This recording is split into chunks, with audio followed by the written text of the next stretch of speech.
Cette émission est produite grâce à Témisco. Située à Notre-Dame-du-Nord, cette entreprise se spécialise dans la fabrication et le développement de semi-remorques de tout genre. Au fil des années, Témisco a su se démarquer de la concurrence en devenant une référence nord-américaine de premier plan dans la conception spécialisée et innovatrice de semi-remorques. La force de Témisco a toujours été de savoir s'adapter à un marché en mouvement constant. Témisco a choisi de travailler directement avec ses clients et d'être à l'écoute de leurs besoins.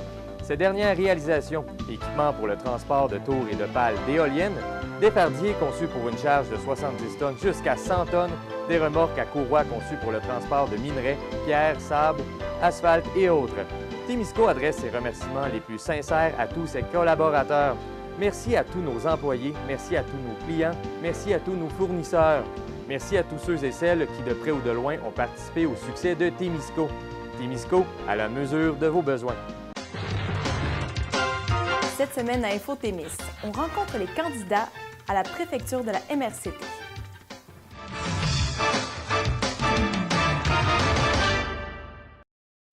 Bonjour à tous et à toutes et bienvenue à cette émission spéciale d'InfoTémis. Comme vous le savez, un événement important se déroule dans les prochaines semaines et l'équipe de TV Témis souhaite vous informer le plus possible de la situation. Nous sommes présentement en campagne électorale des municipalités partout au Québec. TV Témis vous invite à aller voter et de vous informer à votre présidente d'élection Mireille Bourque si vous avez des questions, des interrogations ou simplement des précisions. Certaines municipalités seront en élection pour les postes de maire et conseiller, mais toutes les municipalités sont en élection pour le vote à la préfecture en remplacement d'Arnaud Varolin, préfet de la MRC de Témiscamingue depuis 8 ans. Dans les candidats, nous avons Ronald Barry, Claire Bolduc, Bernard Flébus et Gilles Lepage. TV Témis s'est entretenu avec chacun des candidats dans le but de les connaître davantage et d'apprendre un peu plus sur leur personnalité. Nous vous présentons aujourd'hui, pour l'entièreté de l'émission InfoTémis, nos entrevues portraits des candidats. Nous avons fait un tirage au sort pour valider l'ordre de diffusion. Vous verrez donc dans l'ordre en premier Gilles Lepage, suivi de Ronald Barry, Claire Bolduc et Bernard Flébus. Nous vous présentons à présent les entrevues des candidats à la préfecture de la MRC de Témiscamingue. Je reçois Gilles Lepage, candidat pour le poste de préfet à la MRCT. Bonjour, M. Lepage. Bonjour, Madame. M. Lepage, si on se rencontre aujourd'hui, c'est pour vous connaître davantage, pour en savoir plus sur l'homme que vous êtes. Est-ce qu'en quelques secondes, vous pouvez me dire qui est Gilles Lepage? Je fais partie des milliers de Témiscamingiens qui ont donné beaucoup de leur temps en bénévolat, puis qui n'étaient pas nécessairement sous les feux de la rampe, sous les caméras. Puis ça crée une petite fierté de l'avoir fait. Ouais. Fait qu'il y a des domaines, évidemment, qui ont été plus marquants que d'autres, là. Quand on vient d'une petite municipalité. Moi, je suis native de Béarn. Okay. On a beaucoup travaillé dans le milieu, surtout dans le domaine des sports. Il faut quand même dire que le côté sportif à Béarn était très important, mais les infrastructures n'étaient pas nécessairement là. Fait que très jeune, on a eu à rencontrer le monde municipal. Bien, justement, je voulais vous demander, est-ce que vous pourriez nous parler de votre jeunesse? Quel genre d'enfant ou quel genre d'adolescent vous étiez? Est-ce que vous vous souvenez de cette période-là? Bien, évidemment, comme à peu près tous les jeunes de l'époque, on était sans le sou. Fait que, puis ça ne signifie pas qu'on était mal élevés, là. C'était la norme, là. Je suis fils de cultivateur. Mon père travaillait à l'extérieur, mais plus jeune, il y avait 2 activités. La patinoire, quand on en avait une, parce qu'il y a eu des années qu'on n'en a pas eu, mais le soccer puis le drapeau. OK. C'est que je me souviens. Puis à l'école? Bien, à l'école, j'étais pas indisciplinée, là. En général, là, j'étais un étudiant. J'étais pas dans les bols, là, comme qu'on appelle, là. Mais je haïssais pas l'école. OK. Puis c'est pour ça que même au niveau collégial ou universitaire, j'aimais l'école. OK. Mais là, c'était toute une autre vie, là. C'était l'indépendance, Fait que c'est pour ça qu'à l'école, ça n'a pas été une souffrance. On a tous des expériences dans notre vie, plusieurs expériences, que ce soit au niveau du travail ou dans les implications. Vous en avez glissé un mot tantôt. Est-ce que vous avez une expérience en particulier qui a fait en sorte, qui a fait l'homme que vous êtes devenu aujourd'hui? C'est d'en cibler une en particulier. C'est un peu difficile, mais très jeune, on s'organisait là, dans un petit village. On avait un petit groupe, puis je ne sais pas si c'est la mentalité des gens du village. On avait une facilité d'accepter. On se réunissait de 3-4 avec un ballon, puis tout d'un coup, des petits bougons du village arrivaient, puis ils s'intégraient. On parle toujours de soccer, là. Puis après ça, on avait cette facilité-là là, dans notre village, puis ça a été bien, parce que durant toutes ces années-là, on n'avait jamais de trouble à trouver des joueurs ou quoi que ce soit. Puis le côté parterre, les meilleurs ne cherchaient pas les honneurs. Ceux qui avaient un petit peu plus de difficultés, je parle toujours de sport, avaient toujours le cœur. Ça n'a pas changé aujourd'hui. Ouais. Puis tout ça faisait qu'on a fait des équipes gagnantes. Moi, je peux tapisser des murs complets de médailles puis de trophées, mais c'est toutes des honneurs collectifs. En honneur, il peut en avoir eu, mais de nature, moi, ma mère, on parle d'une autre époque, qui était présidente de la FEAOS. On a eu quand même un exemple. Puis on parle de loin. Là. Tous ces mouvements-là, féministes, là, commençaient. Là. Fait que ça prenait des gens. Ben, elle n'était pas seule, il y avait d'autres dames aussi dans le village. Mais on était habitués à s'impliquer, puis surtout à assumer. Dans la vie, que tu fasses des bons restes ou des mauvais restes, tu dois assumer. Puis c'est peut-être cette partie-là, je ne sais pas si j'ai répondu à votre question. Oui. Puis j'étais pour vous demander vos qualités, vos défauts. Est-ce que vous êtes capable d'en nommer quelques-uns? Je vois que vous êtes rassembleur. Ah, ben moi, c'est... Ça remonte à loin, là? Oui, mais par contre, je suis un homme de conviction. Oui, c'est ça. Puis ça peut nuire aussi, parce que ça peut donner l'impression qu'on n'écoute pas ou qu'on n'est pas prêt à partager, mais c'est faux. Lorsque j'ai... Puis je suis toujours suite à des dossiers bien montés, là. En général, je ne lance pas. C'est pour ça que je disais tantôt, probablement qu'on n'est pas des bons politiciens. Les politiciens lancent souvent des affaires. Non, moi, mes dossiers, je les étudie, puis je suis pareil défendre. Okay. Puis c'est ça un peu là, qui cause des problèmes dans mes interventions. Les ceux qui ont pris des décisions, des fois, s'aperçoivent qu'ils ont mal étudié les dossiers, puis là, ils se sentent un peu pointés. Mais c'est pas le but, là. Okay. Moi, je pense que dans une société, il faut vraiment travailler les dossiers. Puis, si ça tourne mal, t'assures. Qu'est-ce que vous faites dans vos temps libres? Bien, moi, ma drogue, parce qu'évidemment, pas parce qu'elle va se légaliser, là, ma drogue, c'est l'information. Fait que ça crée beaucoup de problèmes. Moi, j'écoute l'information Radio-Canada, le même soir. Avant, on les avait, il y avait TQS, il y avait, bon, j'écoutais les 3 médias. Je lis tout ce qui est local. Puis j'écoute votre télévision, j'écoute l'information, puis ça crée des problèmes. Comment? Parce qu'à un moment donné, tu as une ouverture différente de bien des gens. Justement parce qu'on a de l'ouverture, j'ai une ouverture à l'information. Puis là, tu touches beaucoup, parce que l'information donne beaucoup de sujets, amène une variété. Puis c'est un petit peu ça, des fois, là, qui crée, dans certains milieux, problèmes. OK. Est-ce que vous avez des idoles, que ce soit dans la musique, les sports, en politique peut-être? Bon, en politique, Moi, j'ai eu la chance de rencontrer Claude Ryan personnellement dans un dossier lorsque j'ai fait de la politique municipale à Lorrainville. Puis, je l'ai rencontré à Québec dans un dossier bien précis. Puis, c'est Claude Ryan, sans la forcer, qui nous a emmenés à Lorrainville à prendre la décision de se fusionner. Il y avait eu des faux pas de fait. Puis là, Claude Ryan, pour moi, ça a été un grand homme au Québec. Un grand homme parce que le Parti libéral s'en est servi à toutes les sauces. Quand il y avait un domaine qui n'allait pas bien, on allait chercher Claude Ryan. Puis fait que c'est pour ça qu'il a fait l'éducation, il a fait les affaires municipales, il a fait beaucoup.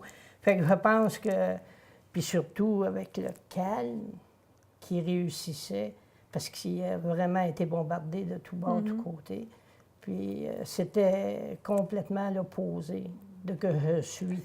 Quand on me bombarde, je réagis différemment. Donc, vous le prenez en exemple maintenant. Bien, lui, Claude Ryan, ça a été un grand politicien au Québec. Si on vous annonce une bonne nouvelle, vous gagnez un gros montant à la loterie, quels seront vos premiers projets avec ces millions-là? Je pense bien que le lendemain matin, m'aller en forêt. OK. J'ai passé ma vie dans le bois, fait que je suis vraiment bien dans le bois à cause de le calme, à cause de toute cette vie-là qu'on ne peut pas soupçonner, mais il y a tellement de vie, des animaux bougent. Quand tu n'y portes pas attention, tu t'en rends pas compte. Mais si tu prends 10 minutes, tu t'aperçois que tu n'es vraiment pas tout seul. Fait que la forêt, c'est vraiment mon lieu, là. Fait que le lendemain d'avoir gagné, mais c'est pas beaucoup que je sais vous dites, là. J'aimerais en gagner plus, là. Des millions? Des millions, parce qu'il y a tellement à faire dans notre société. OK. Pas pour moi. Moi, à l'âge où je suis rendue, là, la santé, c'est suffisant. Là. OK. Les enfants vont bien, puis Donc, vous vous investiriez dans des projets ou... Bien, il y aurait beaucoup de communautaires. Là. Du communautaire? Beaucoup de communautaires. Là. De l'argent, qu'est-ce que vous voulez que je fasse avec ça? Je ne dis pas que je ne me paierai pas là, certains loisirs, mais on n'en demande pas. Là. OK. La vie était dure côté santé. Je ne parle évidemment pas de mon pied, là. J'ai eu, comme bien d'autres, à passer une période de cancer. OK. Puis, après cette période-là, là, j'ai vu que... L'important, c'est la santé, puis après ça... Puis, la beauté du Témiscamingue, c'est suffisant. Bien justement, pour quelle raison vous avez décidé de vous présenter au poste de préfet? Bien, moi, c'est une continuité, là. Depuis une dizaine d'années, j'assiste à toutes les réunions de la MRC, là. Sauf depuis la dernière année, il fallait que je prenne, là, je trouvais que ça dérapait. Là. Okay. Puis j'ai dit, on va voir si c'est moi le problème. Il y a des dossiers là, qu'on camoufle, puis tout ça. Fait que, puis c'est des dossiers importants. Moi, l'éducation... C'était ce qu'on a tenté de dire aux enfants. Vous allez avoir une belle vie, vous allez accéder plus haut avec l'éducation. Puis je trouve qu'au Témiscamingue, l'éducation est sous-financée en partant. Puis ça, je l'ai jamais accepté. Une région comme le Témiscamingue ne peut pas être sous-financée au niveau de l'éducation, alors que c'est le domaine fort de tous les politiciens du Québec, de toutes les régions du Québec. L'élection en 2018 ou encore le confirmer, tout le monde va parler d'éducation, puis nous, on la sous-finance. Fait que... Ça a été une des raisons principales pour définitivement, puis ce dossier-là devra se régler. Parce que le dossier d'éducation au Témiscamingue là, a trois côtés pervers. Là. Et d'un, on perd les jeunes, l'exode, parce que les programmes sont incompatibles. Tous les jeunes qui vont en Ontario ne peuvent pas réintégrer le Québec. Ça nous cause un sous-financement. Ça, le monde ne le savent pas. C'est autour de 6 000 par tête, compris une clientèle souvent qui en a besoin, plus vulnérable. Puis le troisième côté, c'est qu'à chaque année, on passe pour la commission scolaire la plus délinquante, la moins performante du Québec. Fait qu'on considère que c'est pas une publicité, c'est pas une bonne visibilité pour la région. L'ensemble du Québec puis du Canada on entend parler du Témiscamingue comme les moins performants. Fait que ça, c'est dur à accepter. OK. Là. L'enjeu principal pour le prochain plan stratégique 2018-2022, c'est au niveau de la démographie. Est-ce que vous en avez des solutions pour attirer les gens ici au Témiscamingue? Oui, mais je ne veux pas mettre l'accent sur le travail. Là. OK. On est rendu peu qui travaillent au Témiscamingue, puis je ne veux pas y ôter de l'ouvrage. Je pense qu'on a franchi là, une étape que le Témiscamingue, on y vit parce qu'on veut vraiment vivre. Là. On est des pré-retraités, on est des retraités. Puis ça, il va falloir... C'est pour ça que ma campagne va être sur réalisme et lucidité. Il faut vraiment donner le vrai visage. Puis la démographie, elle, ça va se régler tout seul. Mais il faut prendre les bonnes décisions. Les bonnes décisions. Si on pense là, que des multinationales là, vont venir nous sauver, c'est pas vrai. Ça va être vraiment nos attraits. Puis là, on se bute à la CPTAC. On se bute à beaucoup de... Puis c'est ça qui nous empêche vraiment de se développer. Parce que pour moi, oui, un travailleur, il en faut, puis il va toujours en avoir. Mais c'est pas vers ça qu'il faut se diriger. Il faut amener du monde qui ont des bons plans de retraite, puis eux donner la facilité de pouvoir. Puis ces gens-là ont du temps. Ils vont s'impliquer. Ils vont dépenser. Il nous reste une minute. Est-ce que vous avez un message à adresser à la population? Si vous voulez, vous pouvez regarder la caméra et... Moi, je voudrais dire à la population, le Témiscamingue est à la croisée des chemins. Ça fait une vingtaine d'années qu'on a été un petit peu promené avec un rang de mirage. Puis en réalité, on n'a pas pu faire la deuxième, la troisième transformation. Pour aujourd'hui, elle est pratiquement impossible. C'est pour ça que je vous dis, il faut vraiment envisager une autre vision. La mienne n'est peut-être pas la meilleure, mais c'est celle-là que je vais. Puis je suis capable de la vendre avec des... Moi, il y a des solutions à chaque problème. Puis là, on peut vanter les personnages, on peut avoir des curriculums vitae, ça de long. Mais là, c'est les actions, là. Puis vivre et laisser vivre. Puis le Témiscamingue, c'est la terre promise. Monsieur Gilles Lepage, on vous souhaite une bonne campagne. Merci beaucoup. Bien, je vous remercie, Mme Jutra. Je reçois Ronald Barry, candidat pour le poste de préfet à la MRCT. Bonjour, Monsieur Barry. Bonjour, Nadine. Si on se rencontre aujourd'hui, c'est pour en apprendre un petit peu plus sur l'homme que vous êtes. Et ma première question serait la suivante. En quelques secondes, dites-moi, qui est Ronald Barry? Oh, j'ai été élevé sur une terre. On faisait la culture de pommes de terre, puis avec à peu près 20-25 vaches à lait. OK. Puis on avait de l'ouvrage. Dans ce C'était- temps-là, c'était tout manuel. OK. Puis on a appris à travailler de même. Exactement. Parlez-moi en quelques mots de votre jeunesse, justement, ou encore comment vous étiez adolescent. Avez-vous des souvenirs de ça? Adolescent, parce que moi, j'ai toujours aimé le sport. On avait de la misère à faire le sport et faire la culture en même temps. Oui. Parce que là, il fallait toujours partir, puis le père avait toujours besoin des jeunes pour ramasser le foin, puis les pommes de terre, puis tout ce qui va avec, là. Mais j'aime bien le sport. OK. Quel sport en particulier? Bien, j'ai joué longtemps au hockey, à balle, à pitoune, au ballon-ballet. OK. Puis j'ai été faire des épreuves régionales, provinciales. Oui. Vous avez représenté le Témiscamingue. Le Témiscamingue, finalement. la rivière des Kings, l'école. On a tous plusieurs expériences de travail dans la vie ou encore des implications diverses. Est-ce que vous pourriez me nommer une expérience parmi les vôtres qui a fait en sorte que vous êtes l'homme que vous êtes aujourd'hui? Oh, c'est sûr, j'ai commencé surtout à la ferme. Après ça, j'ai été travailler chez M. Gauthier, qui faisait des fonds de panier pour les bleuets et les framboises à Saint-Eugène. Après ça, je me suis collé pas mal sur la ferme avec mon père. Puis là, mon frère était là-dedans. Après ça, j'ai été faire comme tout le monde, ses drills. OK. Donc, ça forge le caractère, comme on dit, Oui, tout simplement. puis les muscles aussi. Oui, aussi. Et après, quand j'ai remonté, j'ai fait des pays qu'ils m'envoyaient dans les autres pays pour driller. Le plus loin que j'ai été, c'est l'Australie. OK. Ça a été des belles expériences, ça aussi. Oui, avec les kangourous, puis Oui. les émeus, puis les serpents. Vous avez vu du pays. Oui. Quelles sont vos principales qualités et les défauts aussi, si vous en avez? Les qualités.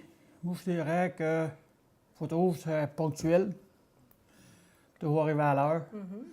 Puis, j'ai toujours été dans, comme surtout la ferme va revenir souvent, j'avais toujours à peu près 10-15 employés dans le temps de Jean-Luc à m'occuper. OK. Puis, fallait que ça marche bien. Fallait que tout se déroule. Puis, qu'ils m'envoient dans les autres pays de même, fait qu'il y avait confiance en moi. OK. Donc, vous avez des qualités de gestion, si je comprends bien? Oui. Vous êtes capable de gérer, OK? Puis, Bien, j'ai déjà un restaurant. Fait que je suis capable de gérer mes affaires moi-même. le restaurant du côté d'Anglier. Andlier, le casse-croûte chez Caro. Exactement. Ça fait 15 ans. Est-ce qu'on va du côté des défauts aussi? Les défauts. Les défauts. C'est plus difficile Ben oui. de se trouver des défauts. Ils n'écoutent pas toujours. OK. Ils n'écoutent pas toujours et il y en a qui me le disent. Mais c'est parce que moi, je veux que ça avance. Je veux pas que ça recule. Fait que, ils n'écoutent pas toujours. OK. Je fais à ma tête qu'on dit. Qu'est-ce que vous faites dans vos temps libres? On parlait du sport un peu plus tôt. Est-ce que vous avez d'autres temps libres? Moi, j'aime bien la chasse, la pêche. Mais avec la cabane à frites, ça me tient bien au cours. Ouais. L'hiver, là, comme c'est là, j'ai été chercher, là, je suis rendu pas préfet, commissaire dans les écoles. OK. Fait que l'hiver, je m'occupe de ça. D'accord. Est-ce que vous avez des idoles, soit dans la musique, les sports ou en politique? Mario Lemieux, OK. Cindy Crosby. Qu'est-ce qu'ils ont représenté pour vous? C'est toujours arrivé à le but. OK. C'est toujours, faut pas te regarder en arrière, faut que tu regardes en avant, faut que tu fonces. Le passé, c'est du passé, puis aujourd'hui, c'est aujourd'hui. On vous annonce une bonne nouvelle, vous gagnez le gros lot. Qu'est-ce Ah. que vous faites avec cet argent-là? Quels sont vos premiers projets que vous allez faire? J'y en ai même pensé. C'est d'acheter une ferme, OK. puis la contrôler avec un autre. Être deux dedans. Donc, un projet, Un projet dans entrepreneurial. l'agriculture. OK. Puis, est-ce que J'aime vous vous bien ça. gâtez aussi? Ben, un petit peu. Vous allez faire quoi pour vous gâter? Ben, j'ai pas été en Floride encore. OK. C'est une bonne idée. Oui. Est-ce- Puis, mettre l'accent aussi pour... j'aimerais ça développer. Développer comme, surtout les écoles, on va bien arriver à ça tantôt, là. Puis que les jeunes restent au Témiscamingue. Ils ont un gros montant comme ça, c'est ça, gagné 60 millions. Là. Monsieur, en pognant 1 million, on le donnerait à l'INAPEM, là, qui est au... Comment tu l'appelles? Frère Moffett, Oui. bien sûr. Vous investiriez dans l'éducation au Oui. Témiscamingue. Si vous aviez un gros lot à Oui. vous personnel, ce serait Oui, votre c'est projet. sûr et certain. Qu'est-ce qui vous dérange dans la vie? Est-ce qu'il y a des choses, comme on dit, qui vous tapent sur les nerfs dans la vie? Beaucoup. Oui, lesquelles en particulier? Il y a beaucoup de menteurs. OK, les menteurs. Oui, comme dans la politique, là. OK. Je sais que je m'en vais dans la politique, là. Oui, en plus, oui. Mais quand tu entends dire des affaires, puis ça sort toujours aux nouvelles, puis j'aime pas ça. OK. C'est comme, si on parle de la préfecture, mais on recule de 8 ans, on est rendu au même niveau qu'on était il y a 8 ans, ou il y a 12 ans. Si on n'est pas capable d'avancer, il ne faut pas reculer au moins. OK. Donc, vous, il faut que ça avance. Oui, c'est comme mon père disait, on n'est plus rendu en 1930-1940, là. Mais là, il est décédé. Mais il faut avancer, on tombe en 2018, là. Fait qu'on ne peut plus faire ce qu'on faisait avant. Il faut faire ce qu'on peut avec Et- ce qu'on a. Je vous demandais qu'est-ce qui vous dérange dans la vie. Est-ce qu'il y a des choses, au contraire, que vous trouvez belles dans la vie? Ben oui. Je reste sur le bord d'un lac. Et juste le fait de voir les animaux, puis ça, c'est La nature. la nature. D'aller au camp de chasse, ça, c'est c'est reposant, puis c'est vraiment ce que j'aime. Et on le sait, le Témiscamingue est rempli de belle nature aussi. Oui, beaucoup de lacs. Il faut les garder. Quel est le dernier spectacle auquel vous avez assisté? Le dernier spectacle canadien contre les Penguins de Pittsburgh. OK. On revient au sport encore une fois. Si vous étiez auteur, est-ce qu'il y a un livre, un film ou une chanson que vous auriez aimé avoir écrit? Il y a 2 films. Pas deux, non, 2 livres que j'ai lus. Ça revient encore au sport. Guy Lafleur puis Maurice Richard. Qu'est-ce que vous avez aimé dans ces livres-là en particulier? C'est comme... Ils ne reculent pas, ils avancent toujours. OK. Même si le monde parle contre eux autres, mais ils avancent. C'est ça que j'ai aimé. Entrons maintenant dans le vif du sujet. Vous vous présentez comme pour avoir le poste de préfet à la MRCT. Pour quelle raison vous avez décidé de vous présenter? C'est parce que ça ne va pas comme la réponse que j'ai dit tantôt, ça ne va pas comme que je veux, comme que je pense non plus. Là, ils pensent tous aller chercher de l'argent des gouvernements, ceux qui étaient là avant, aller chercher de l'argent. Si on s'occuperait de notre région avant, si on se mettrait tous ensemble, les 30 municipalités, il me semble qu'il y en a 30, tous se mettre ensemble, faire un petit quelque chose dans chaque municipalité pour regrouper. Il me semble que ça aurait de l'allure. Donc, vous, c'est avec cette optique-là que vous vous êtes dit, il faut que je me présente pour pouvoir faire cette idée-là. Puis, essayer de garder le plus de gens possible. Justement, l'enjeu principal du plan stratégique 2018-2022 a été présenté dernièrement et on parle de démographie. On veut que les gens restent ici, on veut avoir des gens ici. Est-ce que vous avez des solutions pour ça, pour que les gens reviennent au Témiscamingue, pour attirer des gens au Témiscamingue? J'étais là mardi. Et surtout, la plus grosse, c'est essayer de garder nos jeunes au Témiscamingue, puis essayer de donner plus d'études à Frère Moffett. Comme à soir, je m'en vais à la Tulipe, je vais essayer d'aller lui parler, d'aller chercher le diplôme de foncé, surtout l'anglais. Parce que si tu n'as pas d'anglais aujourd'hui, tu n'y arriveras pas. Donc, pour vous, la solution, c'est d'abord de garder les gens en place. Les jeunes au Témiscamingue. Okay. Puis les introduire essayer de les garder le plus longtemps possible. Même s'ils vont étudier à l'extérieur, qu'ils reviennent après, finalement. Oui. C'est un peu ça le message. Mais essayer d'avoir plus au Témiscamingue. OK. Et ma dernière question, quelle est votre vision de l'avenir du Témiscamingue? L'avenir, si ça passe tout comme que je veux faire, c'est sûr que l'agriculture, il ne faut pas l'oublier. C'est sûr, il ne faut pas oublier qu'il faut avoir un abattoir aussi, parce qu'aller à le bout de Montréal faire débiter, c'est pas bien bon. Il faut s'occuper des personnes âgées, il faut s'occuper des hôpitaux. Regardez à Kipawa puis Témiscamingue-Sud, ils ont de la misère à avoir des docteurs. Il faut que les personnes âgées puis les citoyens et citoyennes soient capables d'arriver aussi. Que tu arrives là et tu n'attends pas 15-20 heures. Là. Il y a des petites familles, puis il faut que tu t'en occupes. Puis, c'est sûr, les écoles, c'est pas mal... c'est pour le changement du Témiscamingue, pour l'avenir. Puis les usines comme Tembec, Série-Béarn, moi j'appelle ça Temfort, ma ville-mairie, c'est Temlam. Mais essayer de garder ça, garder les emplois. Garder les emplois. Il nous reste quelques minutes encore. Vous avez encore du temps. Est-ce que vous avez un message à adresser à la population? Le message, il est bien clair. C'est faire du changement. Si tu n'as pas de changement, tu n'as pas d'agrément. Comme là, on joue toujours, les dit tantôt, on revient toujours en arrière. Le téléphone cellulaire, l'Internet, et ça fait quoi? Ça fait 10 ans qu'ils en parlent. On ne l'a pas encore. Je reste à Laval-la-Chaire au lac du 12, puis on ne l'a même pas. Pourtant, on n'est pas loin, là. Il faut sortir, puis aller chercher ce qu'on a besoin. Mais il faut que ça l'avance. Je ne changerai pas. M. Ronald Barry, candidat à la préfecture de la MRC, merci beaucoup. On vous souhaite une belle campagne. Ça me fait plaisir. Puis, ne manquez pas votre coup le 5 novembre. Si vous voulez avoir du changement, c'est le temps. Merci. Merci beaucoup.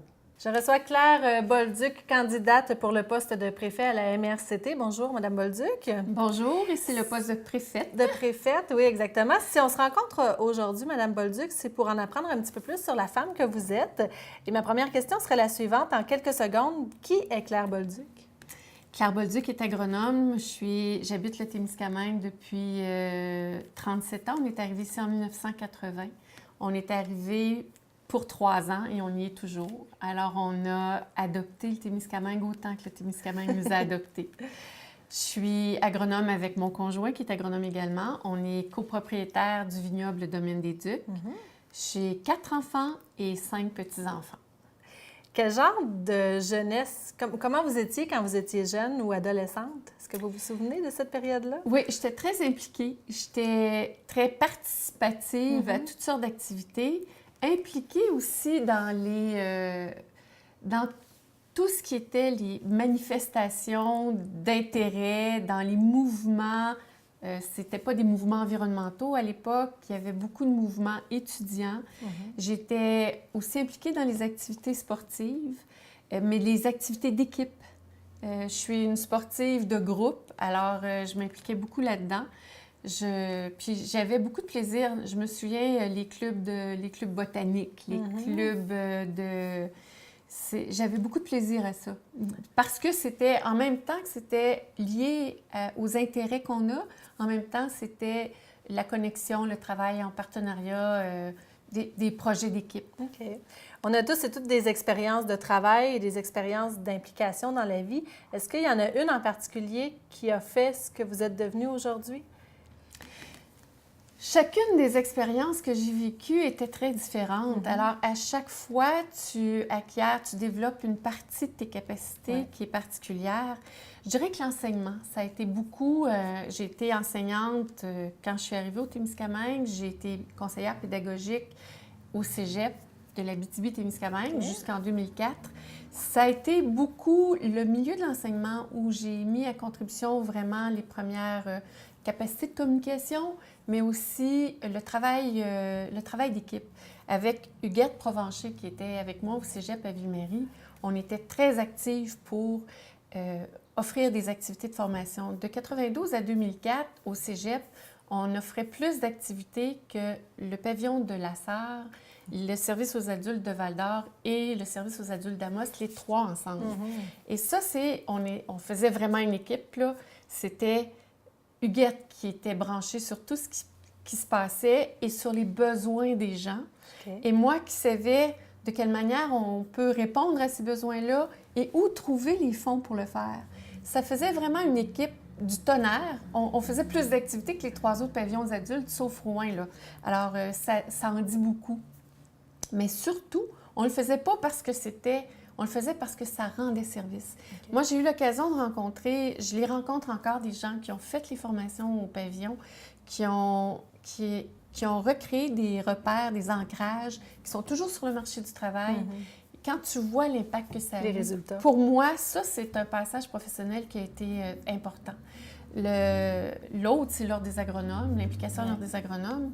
Puis, j'avais l'occasion de rappeler que, tout dernièrement, que je suis arrivée à la présidence de l'Ordre des agronomes dans un contexte de grands conflits. C'était la crise porcine. C'était l'arrivée des OGM en agriculture, mais c'était la crise porcine.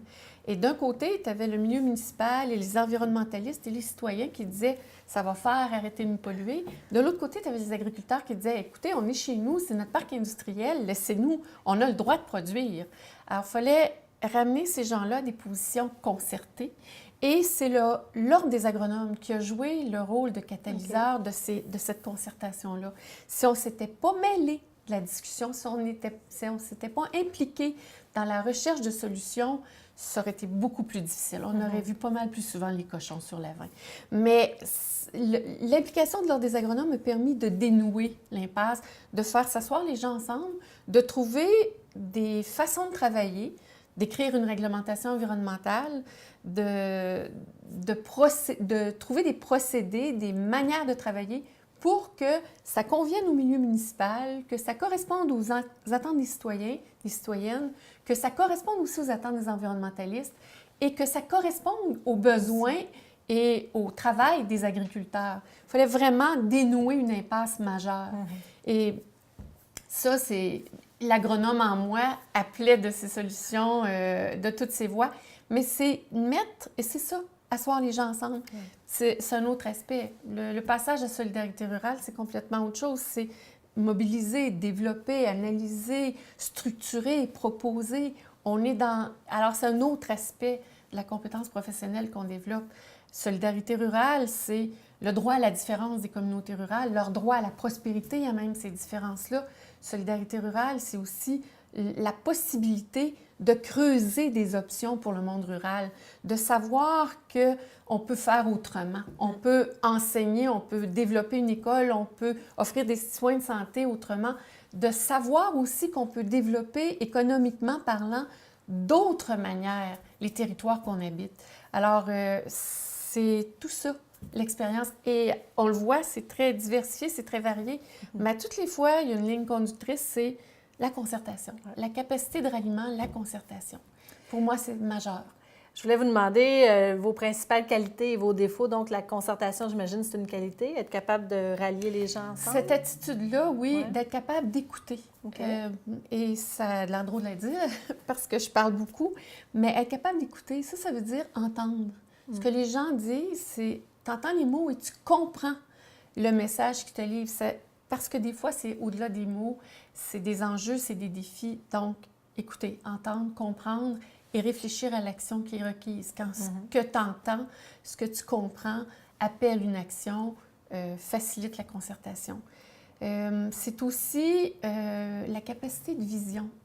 Et ça, c'est important, entre autres dans des rôles comme Solidarité rurale, de ne pas s'arrêter à « on a ça maintenant », par exemple une politique de la ruralité, mais vers quoi on peut se rendre, vers où on peut aller. Ça, c'est des atouts importants. Puis je dirais, le dernier, c'est la patience. Parce que tu sais que si tu construis quelque chose, peut-être que ça peut être long, peut-être que tu peux trouver des embûches, mais tu ne baisses pas les bras. Tu poursuis. C'est de la patience, c'est de la persévérance.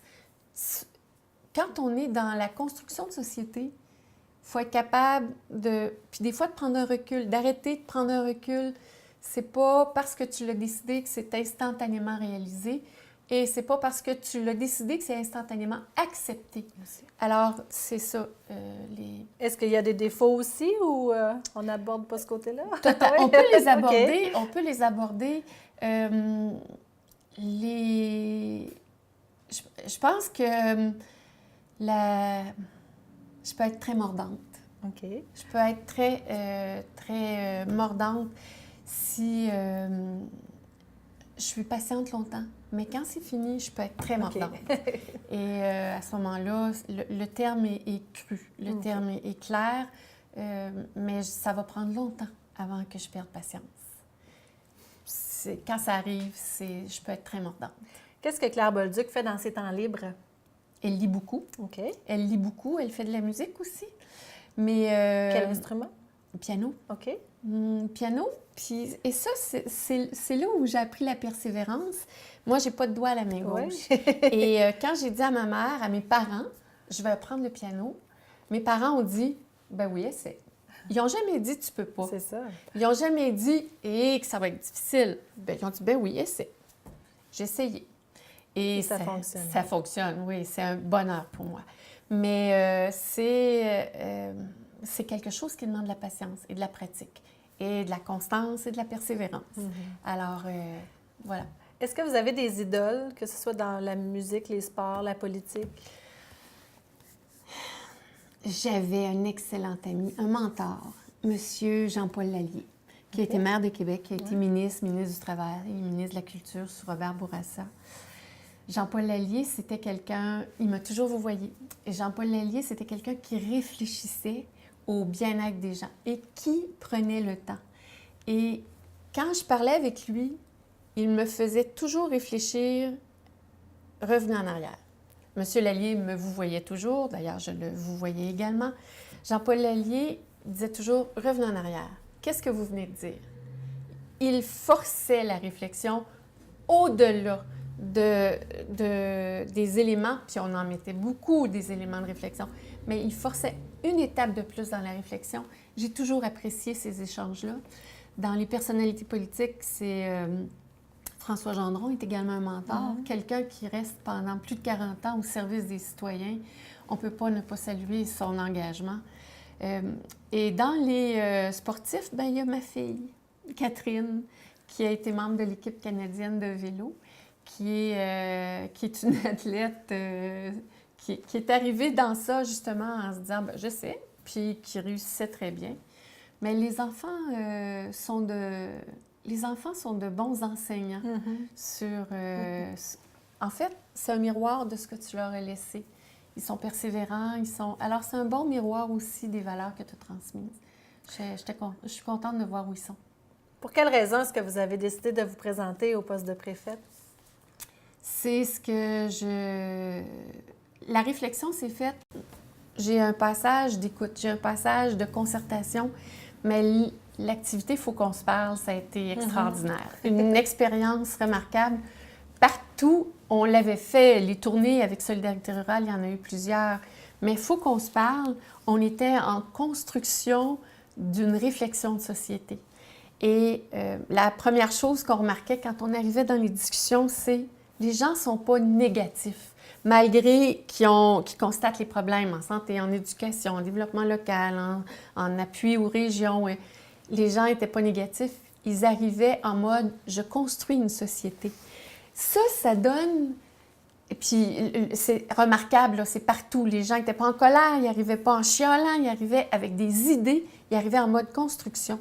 Et ce passage-là me dit, c'est comme ça qu'on devrait faire de la politique tout le temps. Et c'est comme ça que je veux faire de la politique. Et c'est à ce moment-là, un peu en quittant Solidarité rurale, j'avais dit, ce serait un passage, ce serait une suite logique à ce que j'ai déjà fait. Mais quand j'ai commencé à en parler, le téléphone s'est mis à sonner chez moi. Puis les gens disaient, on a besoin de vous, Mme Bolduc, on a besoin de vous au Témiscamingue, on a besoin de vous chez nous, ici, maintenant, ça presse. Et cet appel-là, je l'ai entendu. C'est donc ça que je mets de l'avant, c'est une capacité d'écoute, une capacité de respecter les idées, une capacité de concerter les gens, de les faire travailler ensemble, un bon leadership. On a fait une conférence nationale sur le leadership à Solidarité rurale et je faisais la conférence d'ouverture en disant, si vous êtes un leader, attendez-vous pas à ce que vous deviez avoir toutes les réponses. Vous n'êtes pas tenu de toutes les avoir. Attendez-vous à travailler avec les gens autour de vous qui, eux, ont des réponses. Ces personnes-là, ils et elles peuvent avoir des idées, peuvent avoir des réponses, peuvent avoir des éléments de solution à des problématiques que vous soulevez. Un leader, c'est pas celui qui a toutes les réponses, c'est celui qui est capable de faire travailler les gens ensemble, qui est capable d'aller chercher les meilleurs idées, mais le meilleur de ce que toutes les personnes peuvent apporter. C'est ce que j'ai appris à Faut qu'on se parle, c'est ce que j'ai appris dans tout mon parcours, puis même en enseignement. Je pense qu'on est rendu au Témiscamingue à construire. Puis beaucoup de régions rurales sont à ce niveau-là. Il y a un point de bascule qui arrive. Il y a un point de bascule où, à force de frapper, d'amputer les capacités d'agir, de frapper les régions, il est possible qu'on finisse par les voir s'effriter. Avant que ça arrive, si on resserre les liens, si on se tient ensemble, on a fait de grandes choses quand on se tenait. Là. Puis moi, je l'ai vu depuis que je suis arrivée, puis un peu avant, quand on se tient ensemble, on déplace les montagnes. Et c'est de ça dont on a besoin maintenant. Je voulais vous demander votre vision de l'avenir du Témiscamingue. Vous venez de répondre, en fait. Vous voulez que ce soit ensemble? On a un territoire extraordinaire. Ouais. On a un territoire de ressources naturelles, de forêts, d'agriculture. Et je vous invite à réfléchir au fait, chercher où sur la planète, en 2030, en 2040, il y aura de bonnes terres agricoles et de l'eau. On a un territoire qui est convoité. Comment ça se fait que d'autres pourraient y voir beaucoup d'intérêt et que nous, on serait incapables de le développer? Je ne pense pas qu'on soit là. On a une forêt remarquable, on a une forêt mixte, c'est pas une forêt boréale, c'est une forêt qui n'a pas encore livré tous ces potentiels, tous les PFNL qu'on peut trouver, les produits forestiers non ligneux, mais aussi tout ce qu'on peut développer à partir de certaines essences particulières. Il y a un potentiel incroyable. On a un territoire qui est convoité. Il y a des ressources humaines. La plus grande ressource d'un territoire, ce sont ces ressources humaines. Et je pense qu'on a tout ce qu'il faut pour faire du Témiscamingue un beau grand territoire. Je vous laisse 15 secondes si vous voulez vous adresser directement à la population pour le vote qui s'en vient. J'ai de l'expérience, j'ai 40 ans d'expérience pour le développement des communautés rurales. C'est cette expérience-là que je veux mettre à profit pour les citoyens et les citoyennes du Témiscamingue. Le 5 novembre, votez pour Claire Bolduc. Le choix est clair. Merci Claire, on vous souhaite une belle fin de campagne. Merci beaucoup. Merci. Je reçois Bernard Flébus, candidat pour le poste de préfet à la MRCT. Si on se rencontre aujourd'hui, M. Flébus, c'est pour en apprendre un petit peu plus sur vous, pour savoir quel homme vous êtes particulièrement. Et ma première question serait la suivante. En quelques secondes, qui est Bernard Flébus? Écoute, un immigré, moi je suis arrivé il y a 28 ans au Témiscamingue. Et comment je dirais, j'ai adoré la région. Je suis venu un hiver. J'ai trouvé ça très exotique. Moi, j'habitais Toulouse à l'époque. Je suis belge, mais je faisais mes études à Toulouse. Et je suis revenu l'été, je ne voulais plus m'en aller. OK. Donc, c'est ça la petite histoire. Alors, les gens souvent disent, bien, pourquoi tu es venu ici? Moi, je réponds, pourquoi je suis resté? C'est à cause des gens qui sont vraiment pas compliqués. Et puis, le territoire, c'est un terrain de jeu. Quel genre d'enfant vous étiez ou quel genre d'adolescent? Est-ce que vous vous souvenez de cette période-là? Oui, OK. Autant je pouvais être des fois sage, que souvent j'étais un esprit en ébullition tout le temps. Okay. Tout le temps, à faire des choses comme à l'école. Moi, j'ai parti à un club de ski. Je m'occupais des loisirs. Je me suis toujours impliqué. Okay. Alors, peut-être un hyperactif sans Ritalin, je ne sais pas. Mais toujours impliqué pour dire comment je pourrais dire, donc d'améliorer l'ordinaire à l'école. Il fallait que ça bouge, finalement. Il faut toujours qu'il y ait quelque chose qui se passe, toujours saisir l'opportunité, tout le temps, tout le temps, tout le temps. Depuis l'âge de 5 ans, je me souviens. OK. On a tous et toutes plusieurs expériences dans la vie, que ce soit des expériences de travail ou encore des implications diverses. Est-ce que vous pouvez me nommer une expérience en particulier qui a fait en sorte que vous êtes devenu l'homme que vous êtes aujourd'hui? Une qui vous a marqué particulièrement? Bien, je vous dirais une expérience, une malheureuse expérience. OK. Oui, comment je pourrais dire, qui fait que je croque encore plus la vie à pleines dents. Dans ma jeunesse, moi, j'ai eu une grosse dépression nerveuse. OK. Très, très grosse. Là, je ne rentrerai pas dans les détails. Et quand j'en suis sorti, après, tous les matins, moi, j'ai décidé que la vie était belle. Ouais. Ah, c'est bien. Ça a vraiment fait Il y a eu un point de bascule, je dirais. Et ça, c'est un travail intérieur. Hein. Mais c'est ça, mon expérience. Ça a forgé le Bernard Flébus d'aujourd'hui. Définitivement. Ouais. Quelles sont vos principales qualités puis vos défauts? Mes défauts, on va commencer par les défauts. OK. Mes défauts, des fois, bien, un peu plus jeune, là, je vous dirais avec l'âge, ça diminue, c'était de réagir rapidement. Hein, comment je dirais, d'avoir la mèche courte. Et avec les années, je vous dirais, bien, la mèche allonge, hein, on réfléchit plus, puis on se dit, ah, j'aurais peut-être pas dû dire telle chose. Je dirais, ça, c'est mon principal défaut.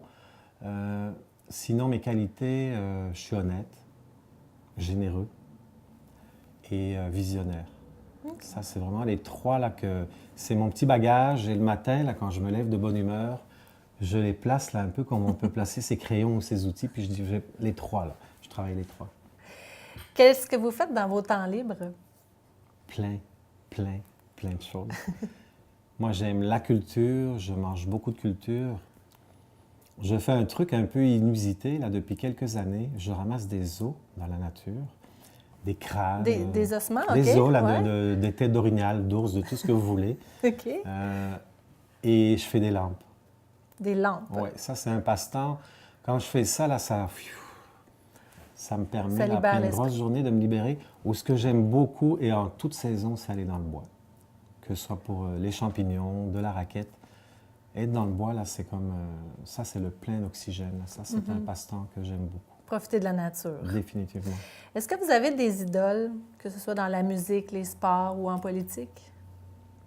Bien, je vous dirais, en politique, il y a quelqu'un qui m'a beaucoup impressionné. C'est quelqu'un qui est venu ici il y a beaucoup d'années. C'est Bernard Landry. Puis, on avait échangé. D'ailleurs, il était ici à Notre-Dame-du-Nord. Et ce monsieur-là m'avait impressionné par, comment je pourrais dire, une espèce de charisme un peu raide, là, mais charisme pareil. Ah oui. Mais un vieux routier, là. Écoute, moi, j'étais jeune. À l'époque, j'avais jamais vu vraiment de politicien ici, donc ça m'avait impressionné. OK. Et dans, dans la la musique ou... Ah, il y en a, vous allez les rire, acteurs. il y a Elvis Presley, parce que OK. moi, j'ai été élevé avec cette musique-là. Ma mère mettait ça à fond quand elle faisait le ménage. J'aime bien une Canadienne qui a beaucoup de succès en Europe, c'est Mylène Farmer. OK. Ici, elle n'est pas Ouais. très connue. Puis j'adore tout ce qui est classique. J'adore la musique classique. Donc souvent, c'est pas la bagarre, mais quand on fait de la route, ma blonde aime plus le contemporain. Et moi, j'aime le classique. Alors, il y a des petites discussions des fois. On vous annonce une bonne nouvelle. Vous gagnez au loto, le gros lot du loto. Quels sont vos premiers projets avec cet argent-là? Combien? Plusieurs 100 000 millions. ou... Plusieurs ouais, millions. Pas 100 000, plusieurs millions. Dans ma tête, il y a la moitié qui irait, je dirais, à aider le monde. OK. Oui. Les inconnus ou votre famille ou... Ben, j'en donnerais, c'est sûr, famille, amis, mais moi, je donnerais à des organismes, exemple, pour les aider à avoir un local, OK. mais qu'il y ait des projets constructifs. Pas juste donner pour dire, tiens, va t'acheter à manger ou quoi, là, mais bâtis-toi un projet, bâtis-toi une raison, là, bâtis-toi un rêve. OK. Je ferais quelque chose comme ça, puis la balance, mettons, là, plusieurs millions, hein. Ouais. Hein, il y a un quart qui irait là dans comment je dirais, dans un placement, parce OK, qu'on ne sait jamais ouais. ce qui peut arriver. Mais le reste, je partirais des entreprises au Témis. Il y a tellement de possibilités, mais avec une petite préférence au niveau agroalimentaire, parce que je connais ça. Mais si quelqu'un arrivait avec un projet complètement fou en informatique ou en élevage de quelque chose, j'aurais le goût d'investir, mais au Témis. Puis pour vous, personnellement, est-ce que ce serait ça? Ouais. Ben, partir des... Le fait OK. de partir des entreprises avec des gens, ben, ce serait mon dada. OK. Ben, comme je l'ai un peu fait ici déjà. Est-ce qu'il y a des choses qui vous dérangent dans la vie? Comme on dit, qui nous tapent sur les nerfs? La langue de bois. La langue de bois, le mensonge, j'aime vraiment pas. Ça vient me chercher. N'importe qui va me dire un mensonge, je ne suis pas capable. OK. Je ne comprends pas à quoi ça sert, le mensonge. Alors, ça me déstabilise et ça vient me chercher. Puis au contraire, quelque chose qui est beau dans la vie, qu'est-ce que vous trouvez beau dans la vie? Beau, il y a tellement de belles choses. Vous parliez de la nature, tantôt de la oui. forêt, Mais beau esthétiquement parlant ou qui vient me chercher. qui vient vous chercher peut-être, oui? Moi, c'est voir des familles. Des Des familles enfants. avec des enfants. J'ai eu la chance d'en prendre un dernièrement dans les bras, là, puis ça vient me... Moi, je fonds. C'est beau, c'est l'espoir, c'est innocent. C'est C'est la vie, en C'est fait. tout hein? ça, Oui, là. c'est ça. Quel est le dernier spectacle auquel vous avez assisté? spectacle. Et je te Une dirais que représentation quelconque? quand on est mère, on sort moins, hein, tu vois. On va plus à la biblio, on va moins. Je vais beaucoup au Rive voir des expos, mais le dernier spectacle, écoute, je pense, je réfléchis vite fait, là, je pense que c'est Diana Ross avec ma blonde. Oui. Parce que ma blonde n'a pas beaucoup, elle a beaucoup étudié, beaucoup travaillé, donc moi, quand j'étais jeune étudiant, j'allais voir plein de shows. J'étais à Toulouse, donc, tu sais, les David Bowie, tu peux me nommer un groupe, là, on les a tous vus. Mais je pense que c'est Diana Ross avec ma blonde. OK. Si vous étiez auteur, quel livre, film ou quelle chanson vous auriez aimé avoir écrit? Hey, ça, je dirais Le Monde selon Garp, de John Irving. OK. Est-ce que c'est Ou un Liberté film ou pour un les autres. livre? C'est des livres Des qui livres? sont devenus des films. John Irving, c'est un auteur américain que j'aime énormément, qui a toujours des références aux ours, à Vienne, la ville de Vienne. Il y a une espèce de petite absurdité dans son sérieux que j'aime énormément. Maintenant, entrons dans le vif du sujet. Vous vous présentez au poste de préfet à la MRC. Pour quelle raison vous avez décidé de vous présenter? Bien, moi, ça fait 8 ans que je suis maire à Ville-Marie. Et comment je pourrais dire? J'ai beaucoup aimé m'impliquer dans ma communauté. Et là, j'ai envie de donner cette expérience pour le Témiscamingue, mettre le Témiscamingue sur la map, avec toutes les opportunités là, qu'on a à portée de main. OK. L'enjeu principal du prochain plan stratégique 2018-2022, on parle beaucoup de démographie. On veut que les gens, faire revenir des gens ici au Témiscamingue. Vous, est-ce que vous avez des solutions pour ça, pour augmenter la démographie au Témiscamingue? J'en ai une page ici. Je vous dirais, l'attraction et la rétention, là, ça passe par plusieurs axes, hein, que ce soit au niveau de la formation. On devrait augmenter, je dirais, la capacité de former nos gens pour Témisco, pour Tembec, pour l'agriculture.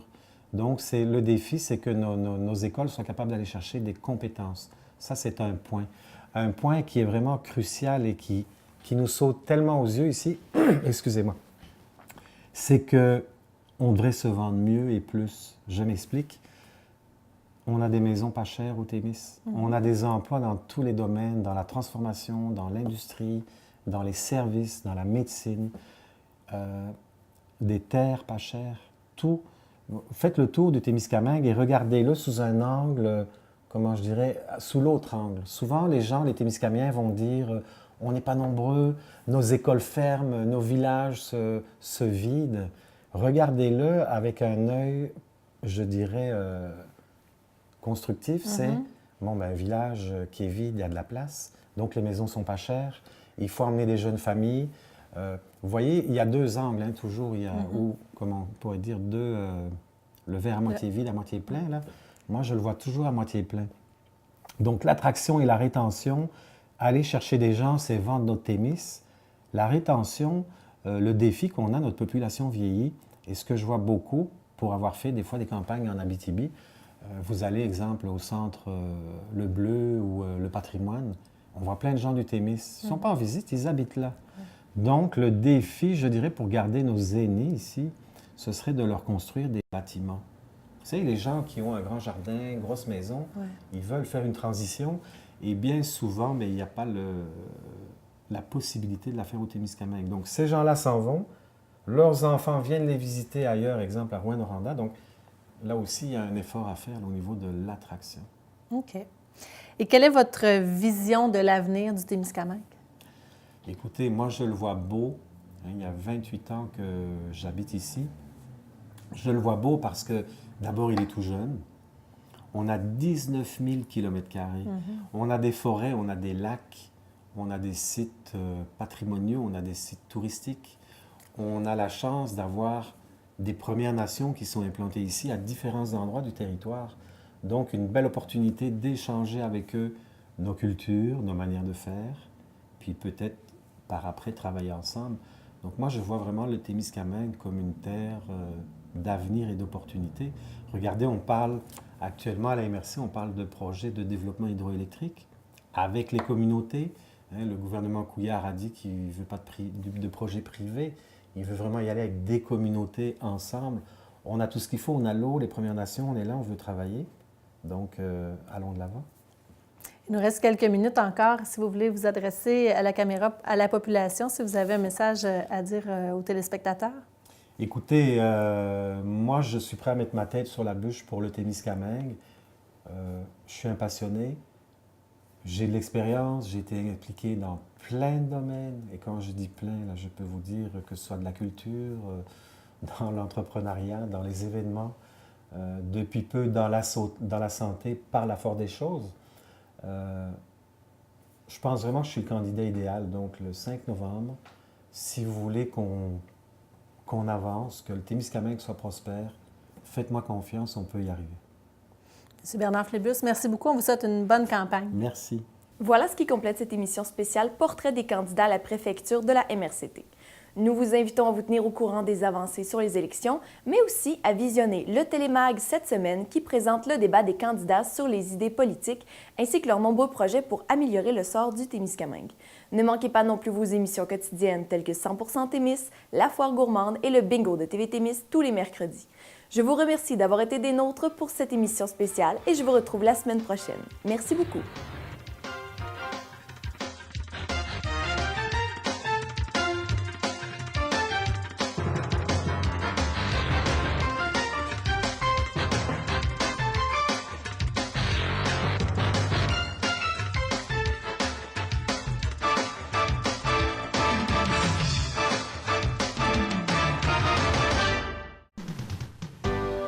Cette émission est produite grâce à Témisco. Située à Notre-Dame-du-Nord, cette entreprise se spécialise dans la fabrication et le développement de semi-remorques de tout genre. Au fil des années, Témisco a su se démarquer de la concurrence en devenant une référence nord-américaine de premier plan dans la conception spécialisée et innovatrice de semi-remorques. La force de Témisco a toujours été de savoir s'adapter à un marché en mouvement constant. Témisco a choisi de travailler directement avec ses clients et d'être à l'écoute de leurs besoins.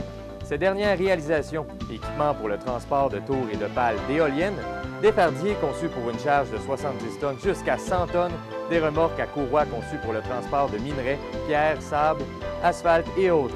Témisco adresse ses remerciements les plus sincères à tous ses collaborateurs. Merci à tous nos employés, merci à tous nos clients, merci à tous nos fournisseurs. Merci à tous ceux et celles qui, de près ou de loin, ont participé au succès de Témisco. Témisco, à la mesure de vos besoins.